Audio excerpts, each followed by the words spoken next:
Hello, I'll be presenting the sorting machine.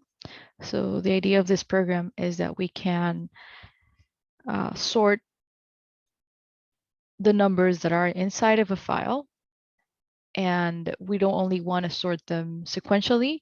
We would like to use background workers. So we would like to use threads so that we can sort more than one file at the same time. And we have many sorting files currently in at the same time. So that is the idea.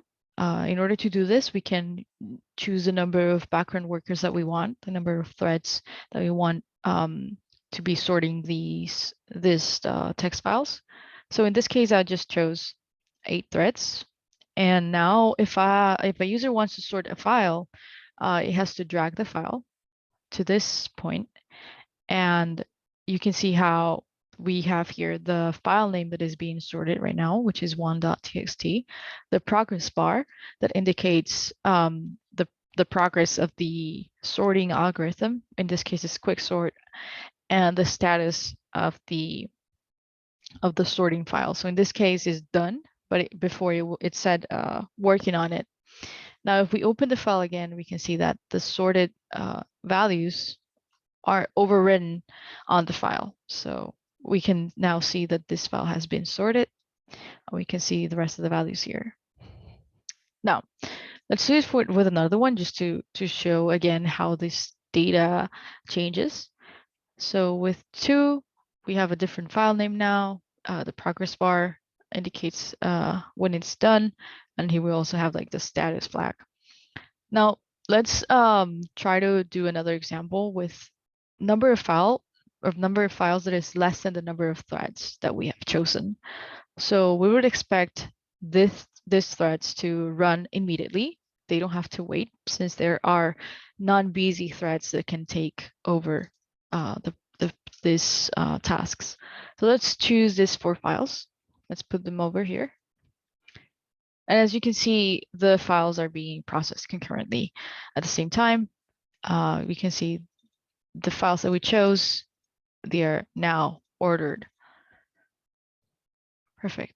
So now I would like to see another case where the number of files that we put in the program is greater than the number of threads that we chose. So that means that different files will have to wait for the files that are already in the working set to end. So let's choose from 7 to 20, from 7 to 20, and see how the program does it. It will start accumulating in the waiting queue the files that I cannot process because it doesn't have enough non-busy background workers.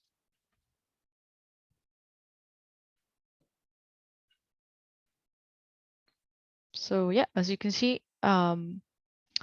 for some time we had files here in the waiting queue, but after some time, as other background workers were not busy anymore, they took files from the waiting queue to process them.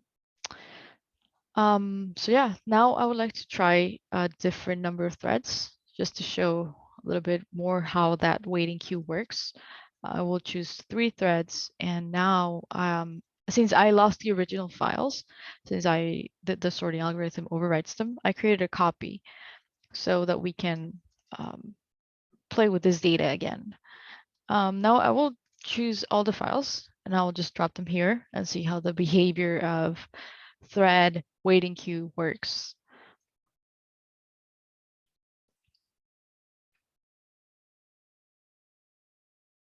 The last files that we have here, they have their size is bigger, so we can expect them to take longer. And that's it. Now it's done. And that's how the sorting machine works. Thank you.